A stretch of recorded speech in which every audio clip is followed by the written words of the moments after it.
I've experienced everything from full-blown apparitions to black masses in the corners. That's all I thought. I thought it was my backpack rubbing, so we took it off.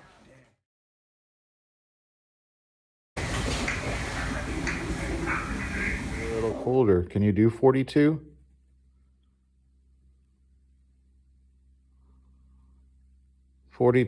Look at that, 42. Thank you. If you were not executed, how about that? Turn it on if you were not okay.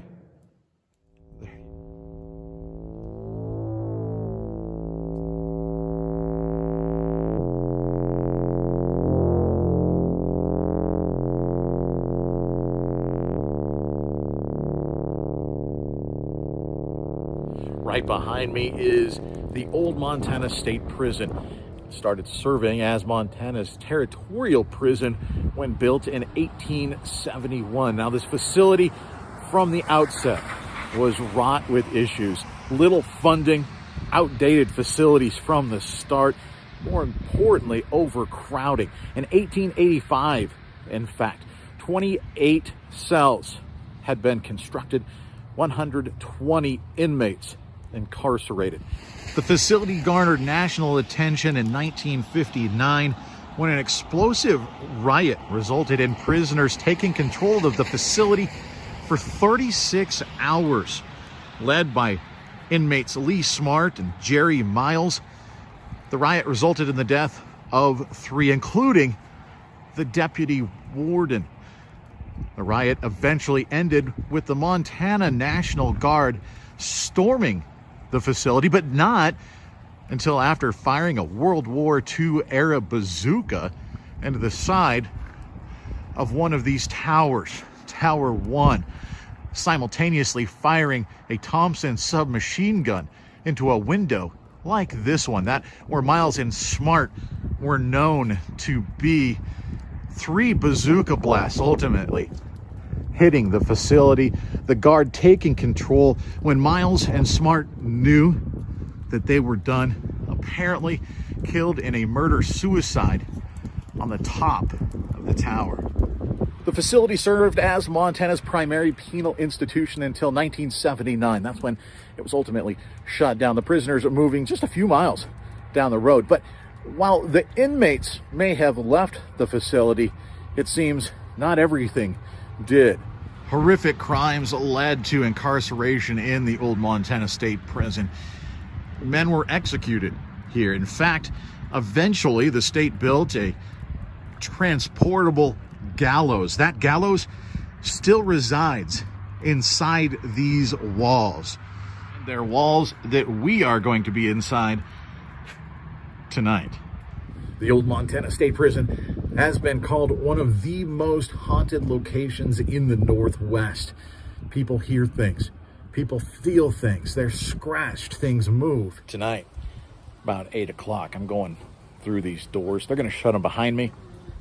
We're not leaving till 5 a.m. What are we going to see? What are we going to hear? I don't know, but you're coming along with me. Let's go find out. I decided to present this largely in chronological order. Some really exciting stuff happened later in the night, but we don't want to jump right to that. I want to show you kind of how things progressed. And right here you see us walking into the prison. Now this, a large group tour. Starting out the night, there were about 50 people. So it made recording any kind of sounds very, very difficult. There was too much interference, frankly, to get good sound. But we actually recorded a couple of things. This right at the very beginning, as people are just sort of exploring the surroundings before we even met together. Listen, you can hear a whisper underneath the guy talking right in front of me.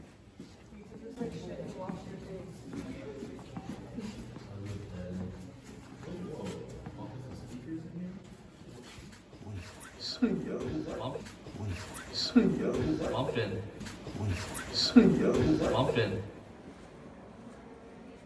Oh, Jesus. Yeah, that's not scary.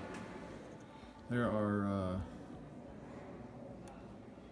dummies in here.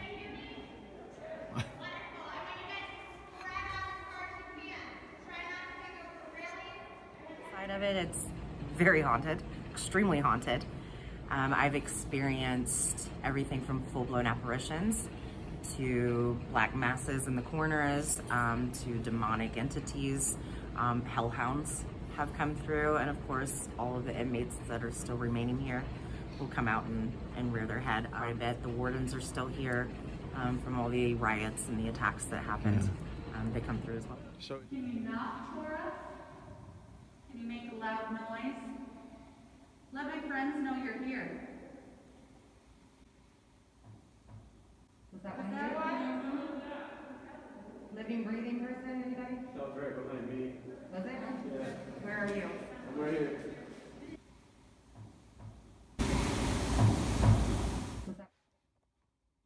it's hard to validate noises in a group of 50 people. That said, there were some whispers throughout the rest of the evening. Many of them really sort of hard to pick out, so we're not including a lot of them here. But this one was interesting. We were in the old chapel trying to listen to some EVP sessions that different people did spread throughout the building. They would go out, they'd come back, they'd play the tapes. Well, right before play was pushed on the recorder, there's a whisper. It's really quick. I can't tell what it's saying, but there is something there.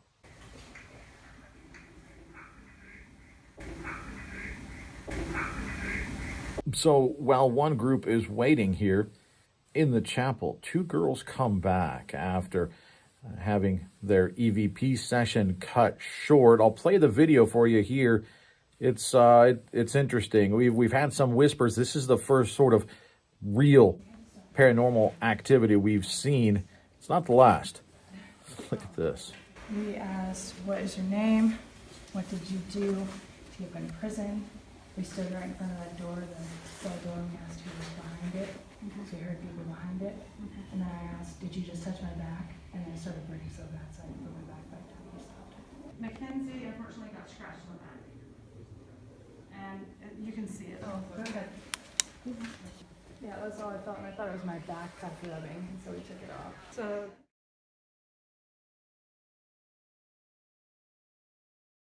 So here I am in the hallway of the administration wing. Too much sound contamination here, really, to pick up anything useful. But interestingly, walked into one of the offices back there and hit with a wall of, well, I didn't have video running. I had audio. I'll just let you listen to it. Okay. Does it smell like beer in here? Yes, okay, good.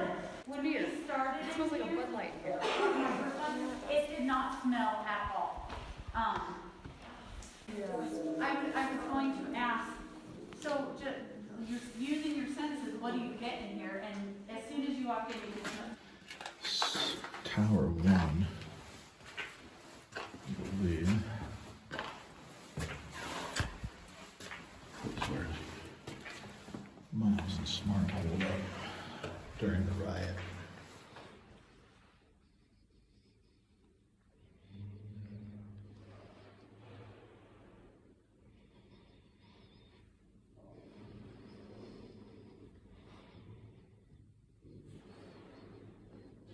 Okay, so we're in the top of the tower. This Tower 1, they call it the Death Tower. This is where Miles and Smart hold up, and ultimately murder-suicide ended that. We can hear other people down below, so we gotta be a little bit quiet. This is where it happened though, on the top floor. We've got some Zoom microphones going. That lets us hear real time. Hopefully some EVPs, so we'll go ahead and ask those. Turn off the light.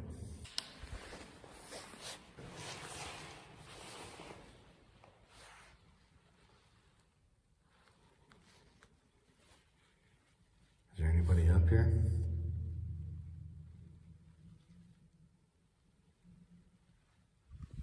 So this is, I believe, one of two locations called Siberia. They would throw prisoners in here just naked in the winter.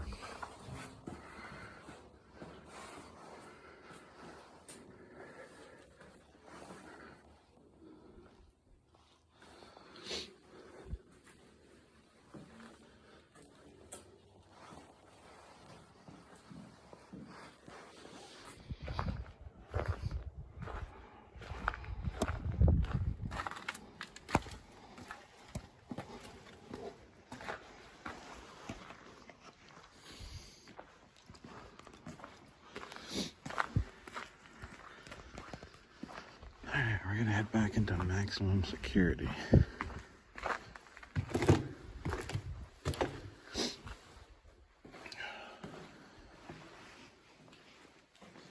That's not creepy.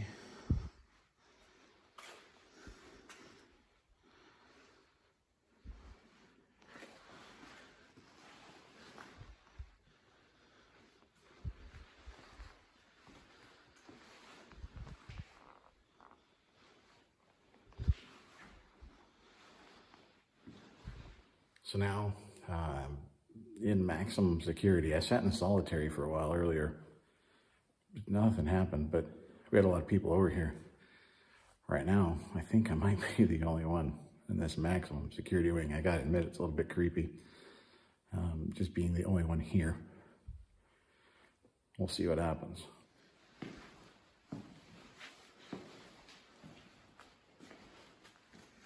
What do you think, guys? I mean,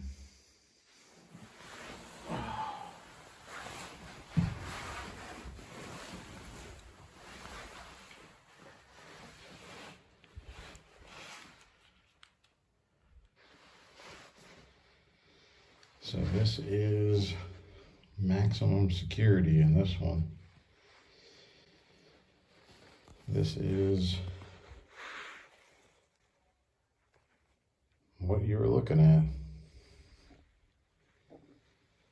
Like a 6x8 cell. This place is, well, I can see where it's pretty stark.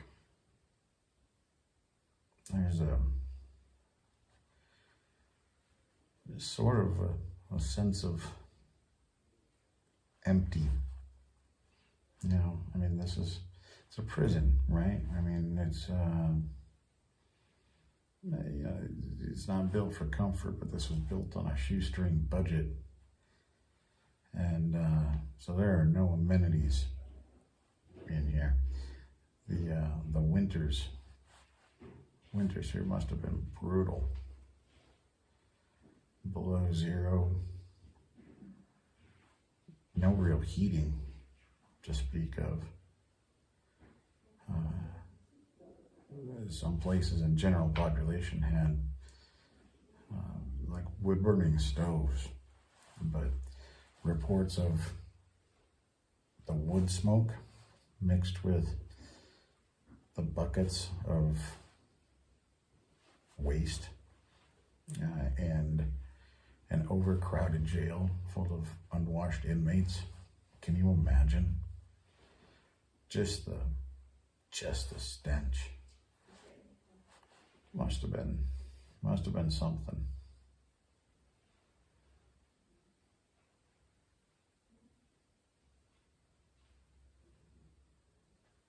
Yeah, there's definitely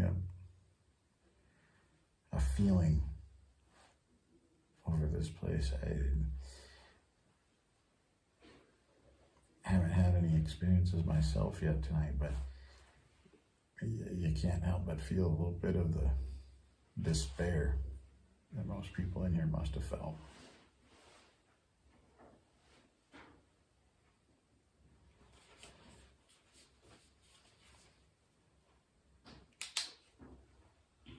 And it's dark. And this place is definitely dark. Why isn't it that people walk in here and they run out screaming every night, right? Like, why is it a roller coaster and an ebb and a flow? I mean, it depends on the person themselves, their energy, their belief system. Are they here to get that very first experience, or have they had those experiences and they're looking for that much more? It's all up to the spirits. It's what they want to do. So it comes and goes. Sometimes people believe it has to do with the weather. Sometimes it's too cold and they can't get enough energy. I don't believe that. I think it's just all on their terms. Sometimes maybe they're just like, hey, we just don't want to interact with you tonight. Okay, so now we are in the, what used to be the library. Apparently the guards used to pretty much turn a blind eye to what was happening in here. So there was a lot of stuff going on in here. And actually, this has only been open for about a month or so. They've opened it up because of COVID. They actually opened it up apparently and did some work in here. But this has not been open to the public.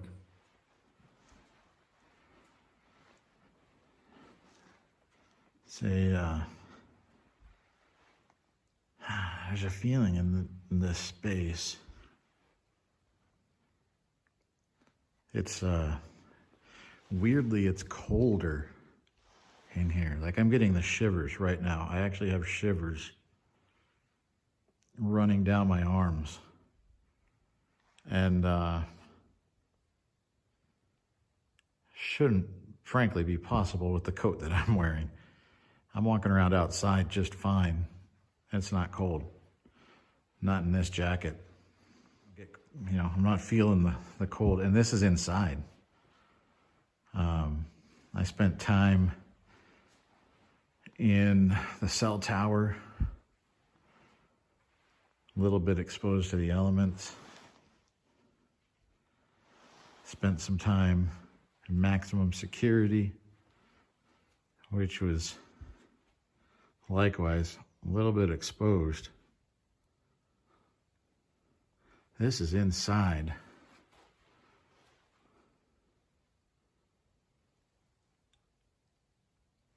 And it's cold in here. Not over here, but at this door. There's cold spots, right? I just walked through another one. And it is a different feeling in here than, frankly, a lot of other places, even the maximum security. It had a feel to it, but not, I don't know, it's different.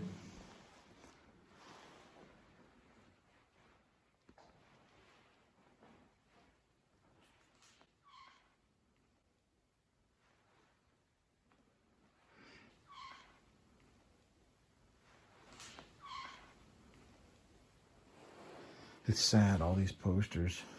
I'm missing runaway kids.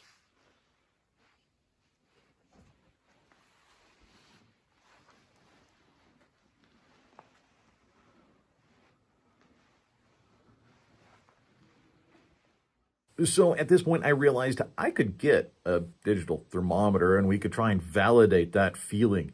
I was getting goosebumps up and down my arms and down my back, and nothing else was cold. And it was just weird. It happened in certain spots, particularly in a doorway and in a back office area. So 54 degrees.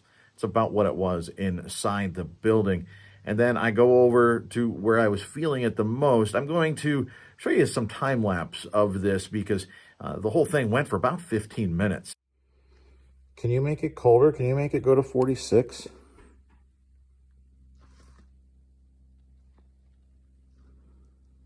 Can you drop this temperature?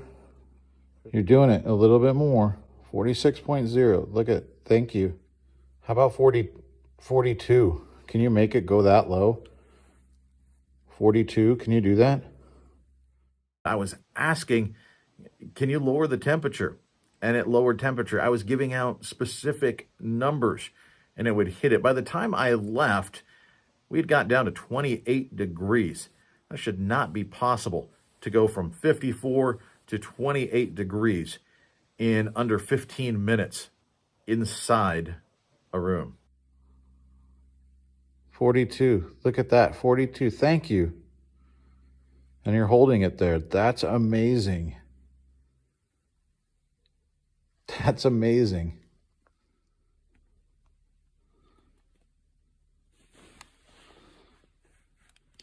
Can you get it to 32 degrees?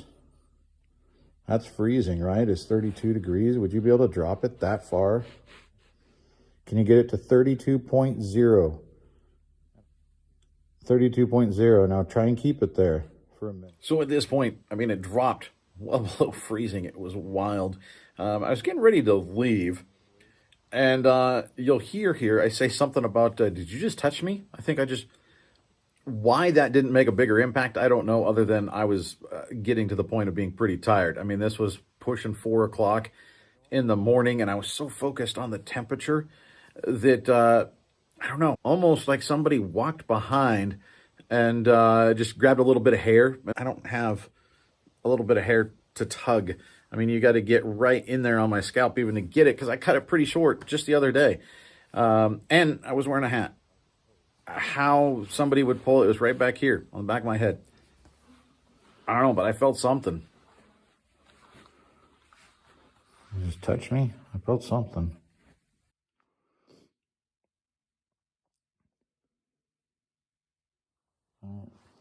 I'll get out of your space.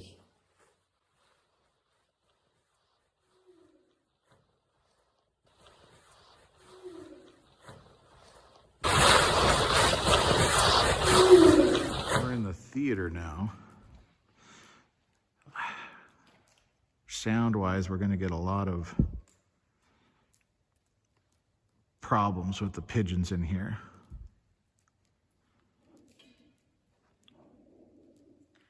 On cue. The resting place of what they call the galloping gallows.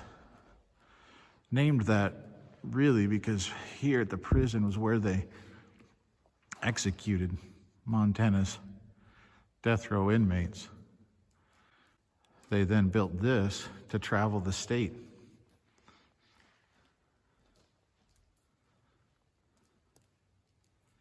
So this is not a replica. This is the gallows that I'm getting dripped on. This is the gallows that executed I don't know how many men.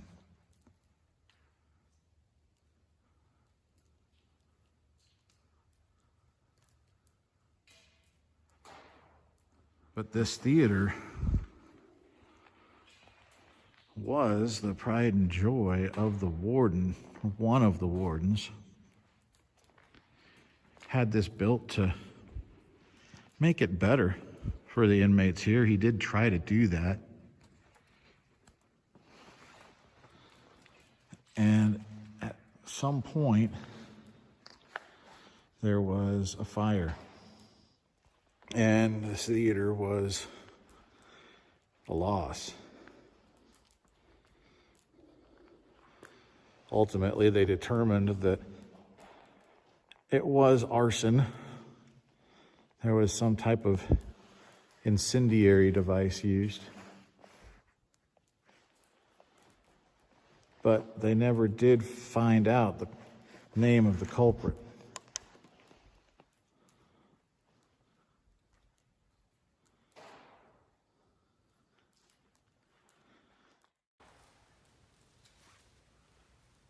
Whoa. Thank you. Did you just turn that on? I didn't have my tape recorder going to prove that you did it. I didn't have my video. So now I'm going to need you to turn it off. There you go. Thank you. This turned on before I started this video, guys. It all of a sudden just turned on. It hasn't done it all night. I'm not touching it. Can you turn that on again so people can see you turn it on? I'm going to share this with a lot of people. Can you turn it on? I know you already did once. I know it probably takes some effort. Can you do it again?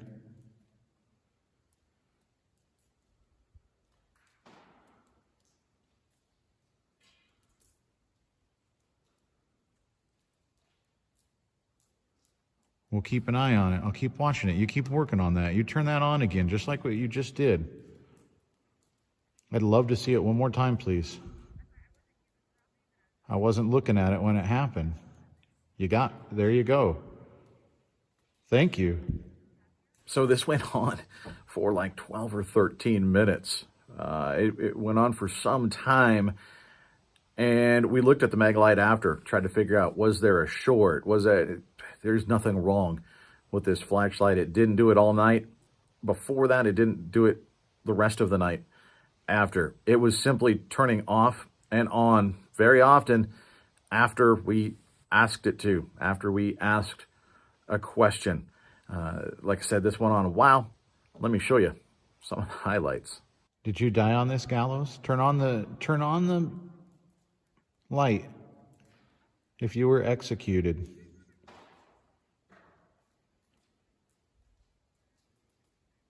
What did you do if you were? I want to tell your story.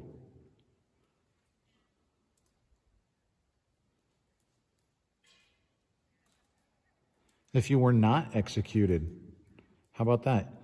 Turn it on if you were not okay. Can you turn it off if you were a prisoner? Oh, there you go. Okay. So you were a prisoner here.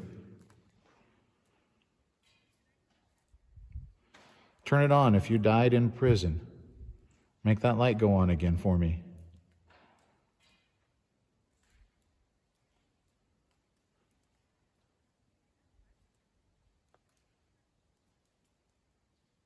Are you here because you enjoyed the theater? Maybe you just enjoyed the theater here at the prison.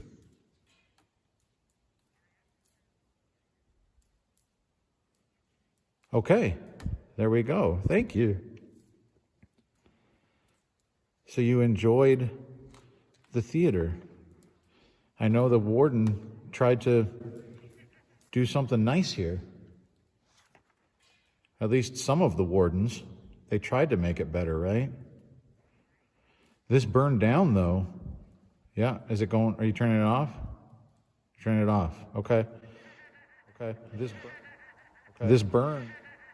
Are you going to tell me your name?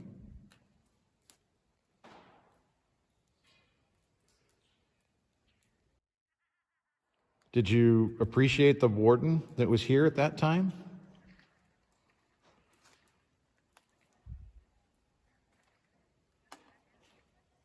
That built this theater? Okay. So this was the pattern for a while, and then the light came on and it just stayed on for some time. So I threw one more question out. Well, watch the light and listen close. I think we got a double answer. Maybe you're done.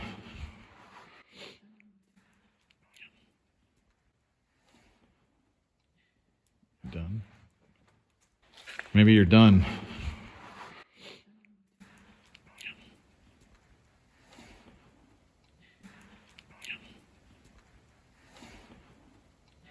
A lot of inmates didn't know how to live on the outside world, right? So many were released, actually did another crime just to come back in. This was a home to them. This was normal to them. This was their safe place, oddly, but it was their safe place because they didn't know how to function outside of these walls. So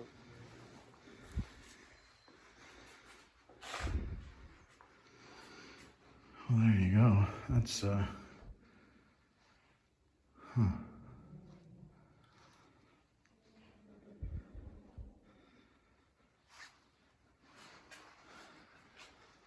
That's not intimidating.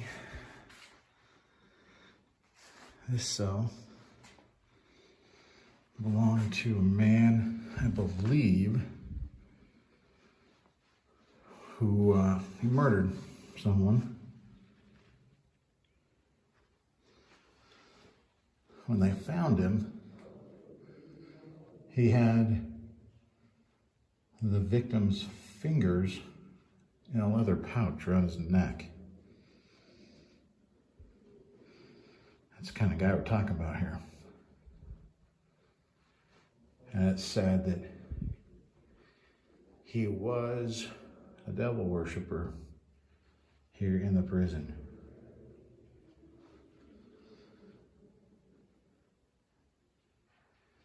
It's a little intimidating to come into this cell, I gotta be honest.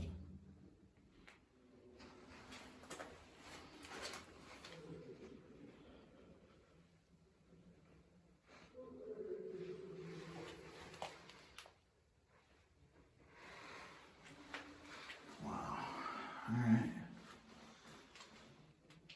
Some bucolic scenes for a devil worshiper, but On the ghost hunt shows that you watch on TV, they record for 2.5 weeks, and then they squash it into a 45-minute show where we have one night to investigate. So patience. I would just say, don't take it too seriously. Experiment with different types of equipment and think outside the box with your questions. It's 5:02 a.m. I'm out. Now begins going through all the audio to see what we recorded, all the things we've done in the past. That's where it was on the audio. But definitely some weird things in here tonight. I mean, we had the room that just reeked like beer. I'm told that's not normal in here. That's not a typical smell. We had the Maglite going on and off. I had the temperature changes. So I don't know if we heard anything, but we saw stuff, we felt stuff, we smelled stuff. It was an interesting night. So not as much audio as I anticipated, but in retrospect, kind of makes sense, right? I mean, wide open building, echoey. There were other people there for a large chunk of the evening. It was open to the elements in a lot of spots. So we had wind, we had rain dripping, there were pigeons.